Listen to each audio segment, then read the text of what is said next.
Donc, bienvenue pour ce nouveau web séminaire sur les fonctionnalités de Panorama.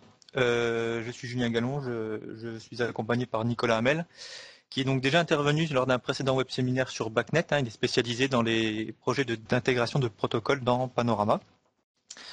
Et donc, il m'aidera à répondre à vos questions aujourd'hui. Donc, très rapidement, à l'agenda du jour, voir un petit peu comment fonctionne SNMP, ce que c'est. Là aussi utilisé habituellement sur des plateformes orientées tertiaires, dans des bureaux équipés de grands parcs informatiques. La spécificité de SNMP est utilisée dans les systèmes de supervision industrielle, donc comme c'est le cas avec Panorama E2. Donc on illustrera quelques utilisations déjà effectuées avec SNMP sur des projets Panorama E2. Et nous verrons comment cela fonctionne, comment cela est mis en œuvre avec Panorama E2. Et bien sûr, nous effectuerons une démonstration directement à partir de mon PC. En conclusion, nous verrons ce qui a été abordé en résumé aujourd'hui et ce qui n'a pas été abordé sur la fonctionnalité SNMP. Puis nous passerons à vos questions et à nos réponses. Donc très rapidement, les notions qui sont utilisées dans ce web séminaire, on va utiliser une préversion de Panorama E2 6 qui sera disponible courant en janvier. Rassurez-vous, on ne va pas mettre en œuvre des fonctionnalités spécifiques à Panorama E2 V6. Vous pourrez le faire avec la version que vous avez actuellement et vous pourrez d'ailleurs télécharger la présentation et l'application sur notre site internet très prochainement. On suppose donc que vous savez développer des applications avec Panorama E2 et je précise tout de suite concernant SNMP, pour les personnes qui ne connaissent pas beaucoup la fonctionnalité, il existe différents niveaux SNMP. Au niveau système, en temps normal, utilisé principalement donc sous Windows, avec des extensions disponibles pour compléter ces informations publiées par Windows.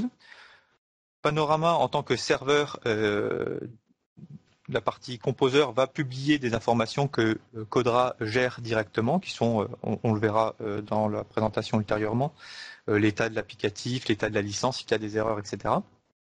Et une partie applicative que vous développez pour correspondre à vos besoins de fourniture d'informations, de données pour un superviseur déporté orienté SNMP. Aussi, sachez que Panorama est aussi bien client que serveur SNMP, donc nous verrons ça en détail durant cette présentation. Donc tout d'abord, le fonctionnement de SNMP. SNMP, c'est Simple Network Management Protocol, que l'on peut traduire par protocole d'administration d'équipements informatiques ou gestion d'infrastructures réseau. C'est un ensemble de services informatiques qui permet de communiquer entre des agents, donc des serveurs, des équipements qui sont distribués sur le réseau, et en temps normal, un seul manager central qui va récupérer les informations publiées par les agents. De manière générale, on a des communications de type polling, donc interrogation-réponse, de manière cyclique entre le manager et l'agent. Et dans certains cas, l'agent peut émettre de manière événementielle, de manière notifiée, des informations au manager lorsque l'urgence s'impose. Le protocole SNMP se décline aujourd'hui en 3 versions. Donc une version d'origine, la version 1, qui est très peu sécurisée. Les données transitent en clair sur le réseau. Les informations sont donc un petit peu exposées. La version 2 améliore légèrement ce niveau de sécurité. Et aujourd'hui, la version 3 qui commence à émerger de plus en plus sur les parcs informatiques et aussi sur quelques installations de supervision industrielle, propose des niveaux de sécurité très élevés et donc facilite la mise en œuvre et l'exploitation complète du protocole. Les protocoles SNMP se doivent être ouverts et extensibles puisque chaque fabricant doit pouvoir ajouter les spécificités de ses équipements.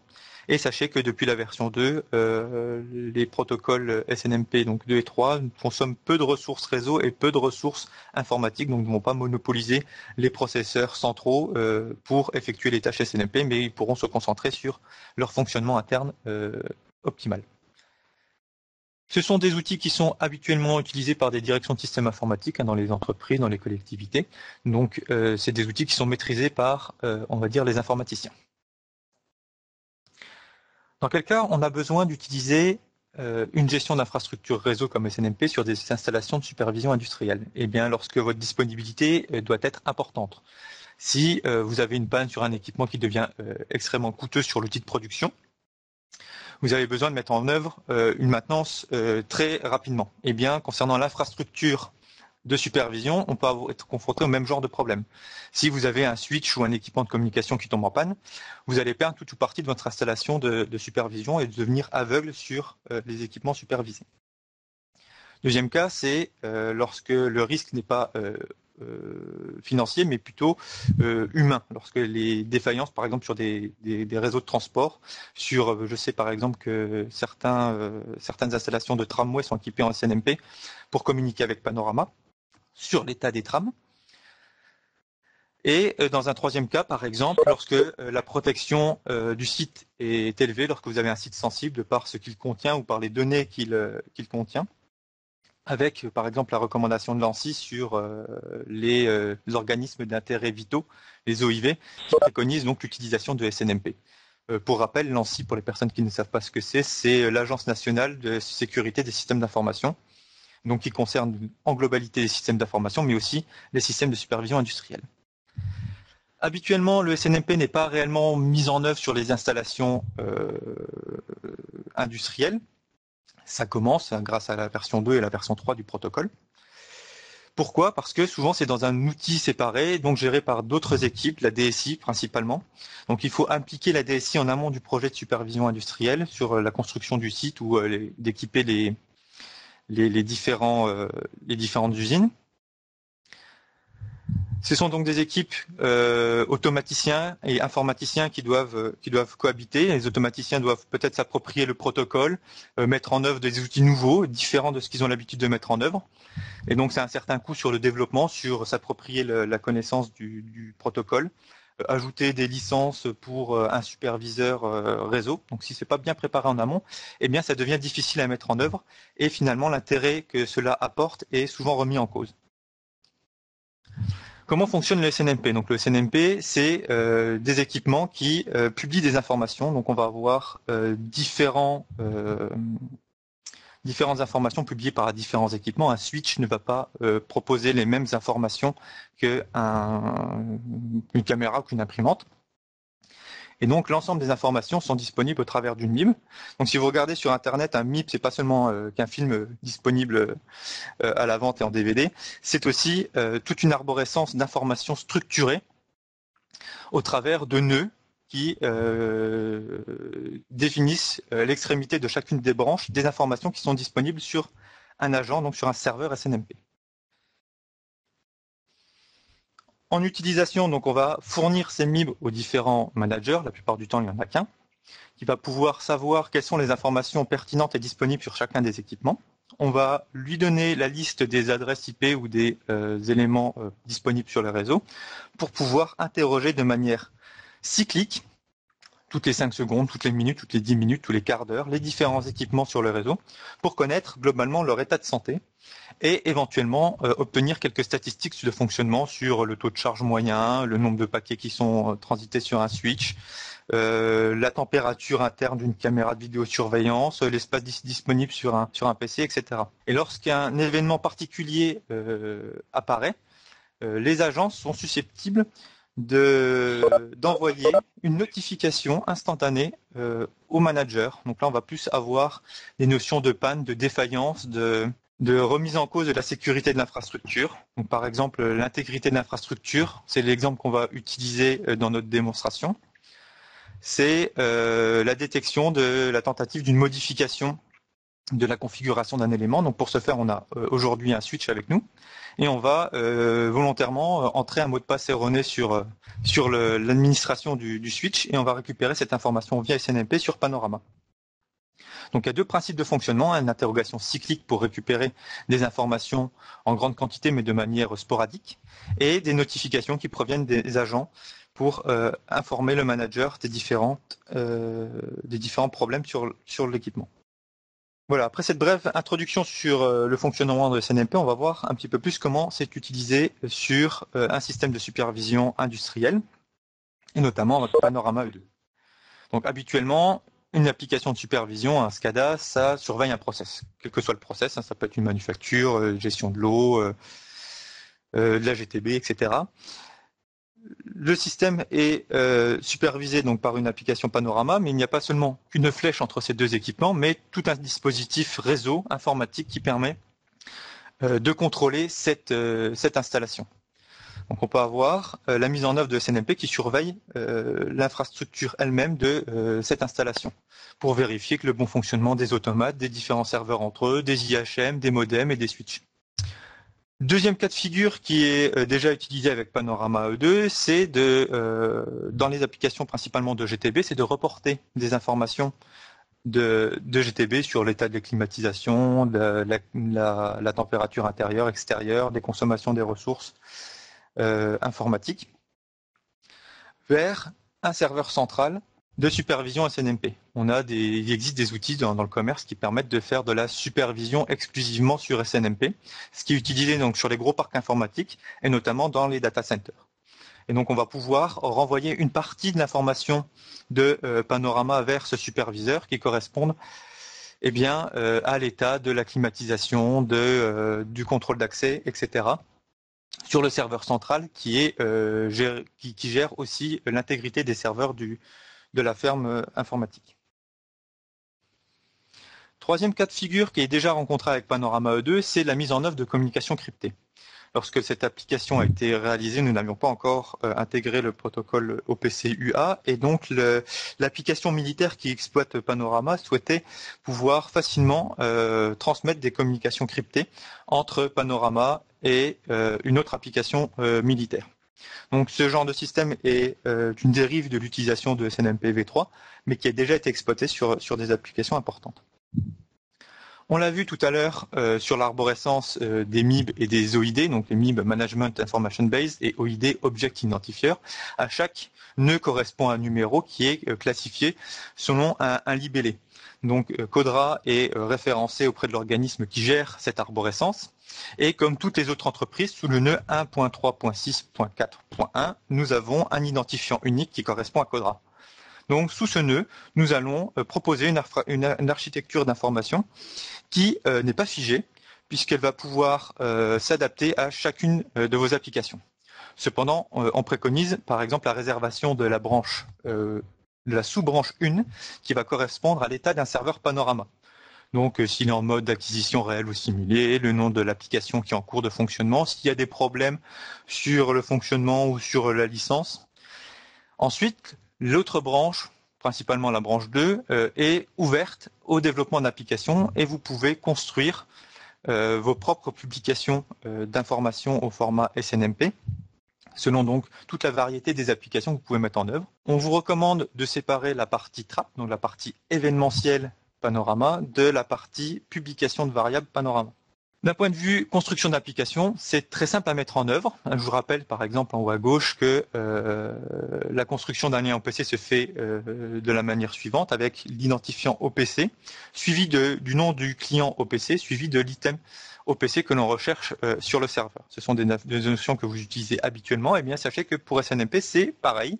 Vous allez utiliser un lien extérieur, donc EXT, qui va pointer sur un objet client SNMP, donc ce qui est juste en dessous sur la capture d'écran, qui correspond donc à un client OPC, mais avec des particularités de propriétés liées à SNMP, donc qui va être la communauté, la période de pooling et le nom, comment ça s'appelle, le hostname, pardon, et ou l'adresse IP du serveur agent Panorama, agent sur le réseau, pardon. Suivi donc pour ce lien de l'OID, donc correspondant quelque part au chemin de l'information que l'on recherche. C'est la capture d'écran que vous avez sur la droite, avec dans certains cas la possibilité d'écrire sur les propriétés. Donc là c'est pour interroger des équipements. Panorama est manager et il récupère des informations sur les équipements présents sur le réseau. Deuxième possibilité de Panorama, c'est la possibilité de lui-même d'être agent et donc de publier des valeurs au format SNMP. Donc de la même manière que vous pouvez faire de l'acquisition de variables OPC de type booléenne, chaîne de caractères, date, entier et réel, vous pouvez au format SNMP publier ce même type de valeurs. On va avoir comme identifiant un OID complémentaire à celui racine proposé par Codra, ce qui est sous 25001. La configuration de la possibilité d'écrire ou pas sur cette valeur et le lien bidirectionnel ou pas vers la propriété Panorama. Donc ça peut être n'importe quelle propriété de n'importe quel objet Panorama qui soit accessible par SNMP. Le cas un petit peu plus compliqué du trap, qui est donc la réception d'informations notifiées par un agent, est un tout petit peu plus complexe puisque un trap dans la norme SNMP, ce n'est pas une valeur mais un tableau de valeurs avec un OID particulier du trap et les identifiants de chacune des valeurs transmises. Donc la construction du lien est toujours aussi simple. On va récupérer ce tableau de données via le suffixe trap pour préciser à l'infrastructure Panorama qu'il s'agit d'un trap et non pas d'une donnée qui va être lue de manière régulière. Vous allez récupérer donc un tableau de valeurs. D'un point de vue Panorama, ça va être un variant. Donc il faudra le traiter au travers d'un script principalement. On le verra, c'est pas très compliqué à mettre en œuvre.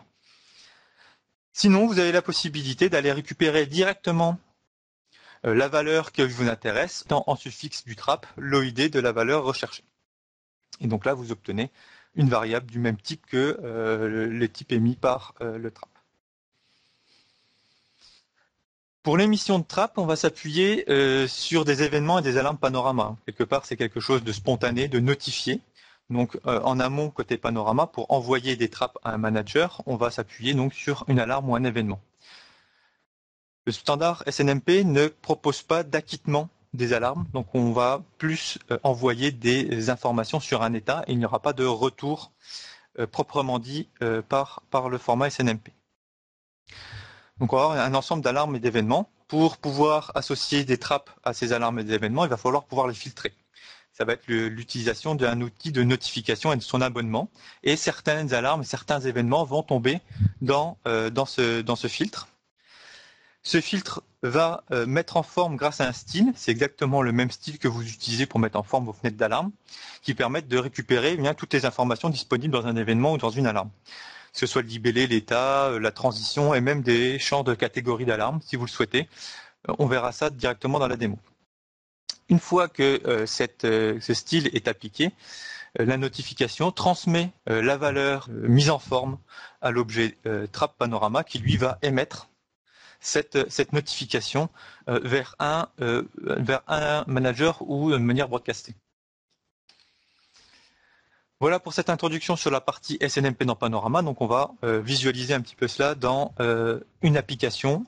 Pour ce faire, je vais devoir passer sur mon bureau. Donc nous avons une application Panorama qui est en cours de fonctionnement sur mon PC. Hein. C'est une application de démonstration qui se décompose en principalement deux fois deux parties. Pour la partie interrogation cyclique, donc je suis manager, je vais récupérer des informations sur le réseau. Et la partie agent, dans laquelle je vais publier ou envoyer des informations sur le réseau. Donc pour cette démonstration, eh bien, je vais déjà surveiller ma propre machine. Donc je m'appuie sur le service SNMP de Windows pour avoir des informations sur la machine. Donc la machine est basée au Codra Les Ulysses, le contact, bien c'est moi. Il y a 76 services qui tournent actuellement et la machine tourne apparemment depuis 5 jours, 19 heures. Nous avons un switch Netgear GS808T, qui est donc un switch administrable, sur lequel nous pouvons aller récupérer des informations similaires qui correspondent à ce qu'on peut voir et à l'état global du switch. En troisième partie, j'ai la surveillance de mon application elle-même. Donc en plus d'aller surveiller ce qui se passe sur mon ordinateur, je vais scruter plus en détail ce qui se passe sur l'application Panorama. Donc aujourd'hui, je suis en acquisition procédée, puisque je vais réellement faire de l'acquisition, je ne suis pas en simulation. Et l'application qui est chargée, c'est Webinaire 8 base. Je n'ai pas d'erreur de fonctionnement et apparemment ma licence est OK. Je reviendrai juste après sur la partie trap. Et deuxième fonctionnement principal de l'application, c'est la partie agent. Donc je vais pouvoir publier des données de manière régulière, suivant l'interrogation du manager. Et ici, nous avons la possibilité de simuler un trap ou de générer directement un trap via l'arborescence Panorama. Comment cela est réalisé dans mon application? Eh bien, j'ai deux types déjà de composants sur la partie manager, où je vais avoir des choses standards que j'appelais base SNMP et Codra SNMP pour l'applicatif Panorama. Et d'un point de vue interrogation cyclique, j'ai un client SNMP qui me permet d'avoir le miroir de l'agent SNMP sur ma machine et je vais aller lire certaines informations qui sont donc disponibles, comme je l'ai présenté dans le PowerPoint précédemment, sur les différents états de l'application Panorama.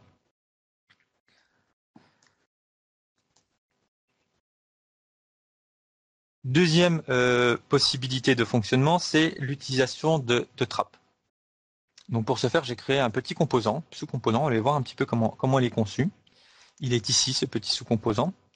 Il fait référence à l'OID du trap, puisqu'il y a un identifiant particulier pour ce trap. Et ce trap est directement relié. J'ai fait une erreur. Est directement relié au lien externe sur un script qui va gérer la réception de ce trap. Donc comment est fait ce script? C'est relativement simple à mettre en œuvre. On récupère donc ici le tableau de type variant lié à l'événement SNMP. On regarde la longueur de ce tableau, le nombre de lignes qu'il contient. S'il n'y a plus de 8 lignes, eh bien je le trompe, je ne traiterai que les 8 premières valeurs. Et je vais aller écrire sur chacune des propriétés, pour chacune des lignes, I étant la ligne courante, eh bien l'OID, qui donc correspond à la première colonne de l'objet trap, et la valeur correspondante, qui correspond donc à la deuxième colonne de mon trap. Je fais juste un remplacement des tabulations par des espaces pour éviter d'avoir des chaînes trop longues dans mon tableau, mais c'est juste d'un point de vue visuel. Pour toutes les valeurs qui suivent au-delà de la limite de mon tableau, je remets à vide les différents éléments. Donc ce système est très pratique à mettre en œuvre pour pouvoir évaluer les informations que l'on va recevoir lorsqu'on ne sait pas exactement quelles sont les informations transmises par un agent SNMP au travers d'un trap. Et nous avons une vue qui va reprendre les différents éléments, des différentes propriétés donc écrites par le script. C'est ce que nous avons ici sur la partie exploitation. Si je génère par exemple des traps particuliers, donc ici j'ai un ensemble de traps simulés par mon PC, et je suis intéressé par une valeur en particulier de ce trap, eh bien je peux directement dans l'arborescence de mon composant aller récupérer une valeur particulière de ce trap que je vais ici documenter comme le trap 2.1.0 qui correspond donc à l'OID du trap et à la sous-valeur 2.2.4.0 qui est donc ici un entier et qui vaut 99 sur cet événement. Très facile donc à vérifier le fonctionnement d'un trap et de l'associer à la construction de vos composants dans vos applications Panorama. La deuxième partie, Panorama du terme, ça s'articule autour de la partie agent. Donc on va publier des données, ce qui est ici dans mon applicatif Panorama, avec par exemple la valeur booléenne d'une propriété Panorama. Donc j'ai fait un petit composant qui permet de faire ce genre de polling. J'ai une valeur, propriété de mon composant qui est donc booléenne, avec un sous-objet publication SNMP qui correspond donc à la valeur de ma propriété, qui est donc writable, autorisé en écriture, correspondant à l'OID 2.2 100.0. Si je prends par exemple un explorateur d'application Panorama, que je me connecte à la partie fonctionnelle de mon serveur, je vais pouvoir explorer les deux pendants puisque je surveille ma propre application Panorama dans mon applicatif. Je peux avoir ici, pas l'événement, pardon, c'est pour l'après. La partie polling, la valeur de mon polling, donc la valeur qui est publiée par Panorama, et la valeur qui va être récupérée par le manager au travers de l'application Panorama, ici. Si cette valeur change, en moins d'un cycle de scrutation, puisque nous sommes sur des scrutations cycliques, la valeur va être mise à jour. Et de la même manière, si je pars dans l'autre sens, comme j'ai autorisé l'écriture, la notification du manager vers l'agent est par contre instantanée. Voilà pour le fonctionnement et la mise en œuvre facile d'une partie d'une application Panorama. Pour l'utilisation du petit tableau complémentaire très pratique donc pour la mise au point des applications, j'ai illustré le fonctionnement avec par exemple le switch.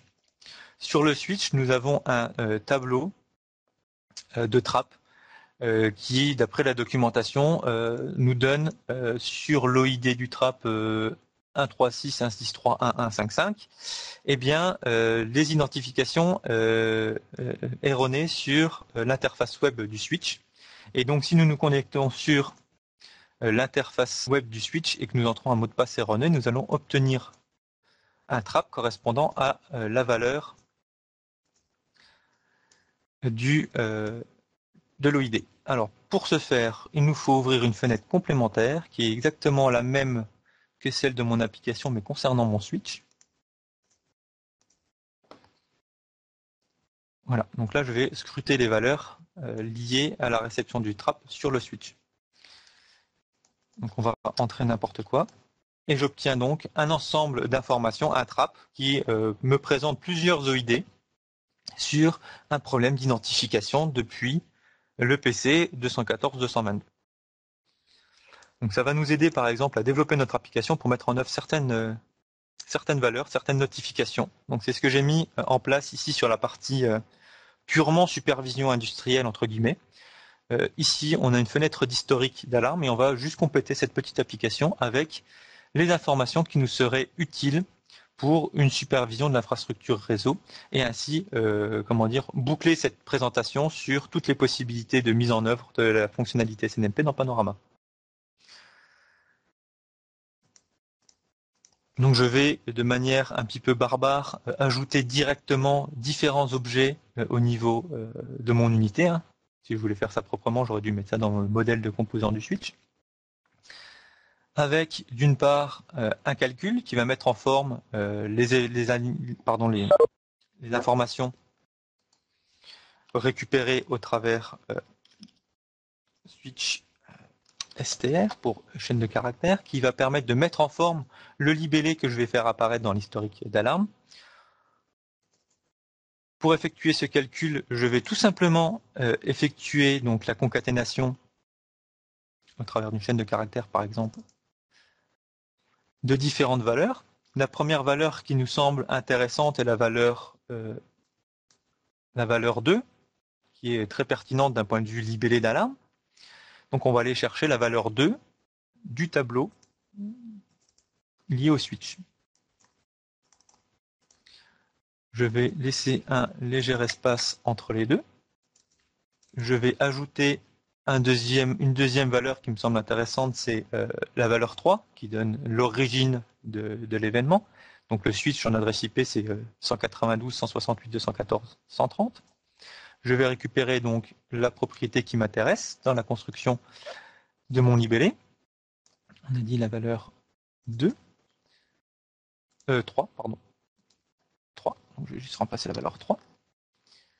Virgule, à nouveau un espace. Je vais reprendre cette partie-là.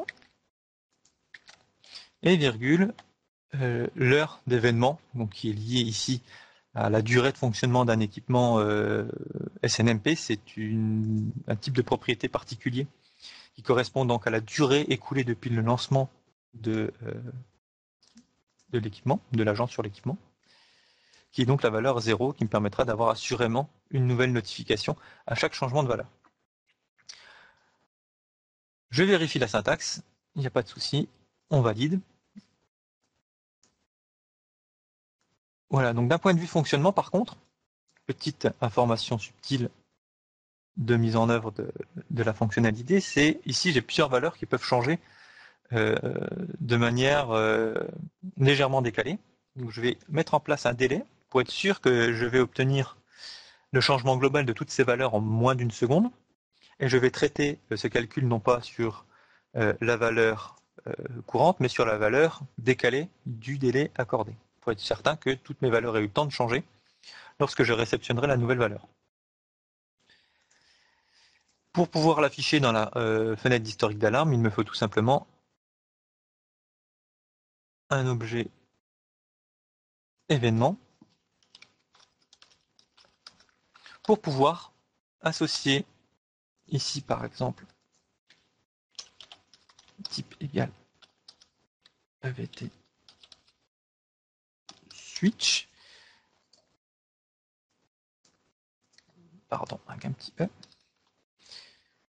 et l'associer donc cet événement à la valeur retardée du calcul je vais l'enregistrer dès qu'il y a un changement après initialisation. Il n'y aura donc pas d'état présent ou absent puisque j'aurai que du changement. Et le libellé ne sera pas le libellé par défaut, mais sera exactement la même valeur qu'accordé. Donc là, je réceptionne un switch. Je réceptionne un trap au travers du switch. Et je vais associer donc une partie du trap réceptionné à un événement panorama pour pouvoir l'afficher par exemple dans une fenêtre d'alarme et donc répertorier des informations de type SNMP dans une fenêtre d'alarme panorama. On va rouvrir la fenêtre supplémentaire liée au tableau du switch. Voilà, comme ça on verra bien les choses en direct. Et nous allons nous faire une identification erronée à nouveau sur le switch afin de réceptionner ici le trap et la mise en forme de l'information depuis les différentes valeurs associées au trap. Si j'effectue une nouvelle identification, je vais recevoir à nouvelle fois le même événement avec des paramètres légèrement différents qui seront liés à l'heure à laquelle l'événement est apparu. Voilà pour la mise en forme. Je vais peut-être tout simplement aussi vérifier une autre mise en forme, qui est donc ce que je vous ai présenté lors du PowerPoint. On a encore un tout petit peu de temps devant nous sur cette présentation, qui correspond donc à la mise en forme ici de l'événement Trap Panorama. Donc l'émission d'un trap par panorama au travers d'un petit composant. Hein. Donc on a une propriété qui est liée à un événement et cet événement va déclencher un trap panorama que je vais récupérer directement dans l'application Panorama elle-même. Et donc on a une mise en forme particulière ici qui correspond donc à une mise en forme de fenêtre d'alarme principalement, mais qui est réutilisée pour mettre en forme les trappes avec l'heure, le libellé, le type et l'état de mon alarme. L'événement produit correspond bien au paramétrage associé. Donc j'ai bien un événement qui est présent ou absent en fonction de la mise en forme liée au style. Et je récupère même donc des champs de catégories que je peux mettre en forme directement dans mon trap. Un outil que nous n'avons pas vu aujourd'hui, c'est un outil qui permet de lister toutes les valeurs publiées par une application Panorama, qui sera disponible dans la version 6, et donc qui permet par exemple d'obtenir sur des outils complémentaires, comme MimBrowser. Ce sont des outils qui permettent la mise au point de supervision de manière générale orientée SNMP. Donc il y a d'autres outils sur lesquels nous-mêmes nous utilisons, que je vous recommande d'ailleurs, qui sont donc MimBrowser, Getif, TrapGen, etc. Et donc ce petit outil de construction de MIB permet de lire une application et donc de lister toutes les données qui sont publiées par Panorama au format MIB et donc de pouvoir le transmettre à un manager SNMP pour qu'il puisse surveiller de manière très facile une application Panorama. Bien sûr, le générateur révèle toutes les erreurs de paramétrage si vous avez utilisé deux fois le même OID ou des trappes qui ne sont pas par exemple exploitées. Voilà pour cette présentation aujourd'hui. Donc en conclusion, un petit récapitulatif de ce que nous avons vu. Nous avons vu que la mise en œuvre d'un client SNMP est identique à la mise en œuvre d'un client OPC. Donc il n'y a pas de notion particulière à avoir en plus sur la programmation automaticienne, je dirais, des choses. Nous pouvons donc récupérer des informations SNMP, mais nous pouvons aussi les publier, que ce soit sous la forme du polling habituel ou format événementiel TRAP. Nous n'avons pas vu la fonctionnalité SNMPv3, que je n'avais pas d'équipement compatible pour effectuer des démonstrations aujourd'hui. Sachez que d'un point de vue paramétrage Panorama, cela se résume à des cases à cocher. Vous pouvez d'ailleurs exploiter les différentes versions du format SNMP, V1, V2, V3 sur une même application Panorama. Vous pouvez aussi bloquer les informations qui ne sont pas cryptées et donc éviter de laisser passer des informations en clair sur le réseau, donc forcer l'utilisation du protocole V3. Nous n'avons pas vu la surveillance d'architecture de la supervision elle-même lorsque vous avez plusieurs serveurs physiques Panorama. Et en conclusion plus générale, aujourd'hui vous avez un outil Panorama qui est utilisé sur le pilotage des process, en énergie, en gestion technique de bâtiment, en télégestion d'eau, en sécurité de site, avec l'intégration de systèmes de vidéosurveillance ou le développement de classes utilisateurs pour pouvoir décupler la puissance de Panorama. Aujourd'hui, vous avez aussi la possibilité donc de faire de la surveillance d'infrastructures réseau telle que recommandée par les organismes type ANSSI ou nécessaires sur des futures installations OIV, donc des organismes d'importance vitale. Un petit rappel donc aussi sur les illustrations qui sont déjà mises en œuvre avec Panorama E2 et SNMP, la recentralisation dans Panorama E2 de toute l'infrastructure de l'outil de supervision. Le déport ou l'utilisation de Panorama partiel comme une passerelle vers un superviseur orienté réseau et l'utilisation de SNMP v3 pour crypter des échanges de communication sur, par exemple, des liaisons satellites comme c'était utilisé. On va passer à présent à vos questions. Sachez donc que le prochain web séminaire n'est pas encore programmé, mais il portera lors du premier trimestre, très certainement, 2015, sur les nouveautés de la version 6 de Panorama que nous avons à peine abordées aujourd'hui. Je repasse la main à Jean-Luc pour dépouiller vos questions. Merci à tous. Première question. En version 6, pourrait-on simuler des données de type tableau PC ou SNMP? Connaissez-vous une méthode pour simuler une émission de trappe SNMP version 1? Et la troisième pour l'instant, la date de sortie de la version 6 est-elle continue?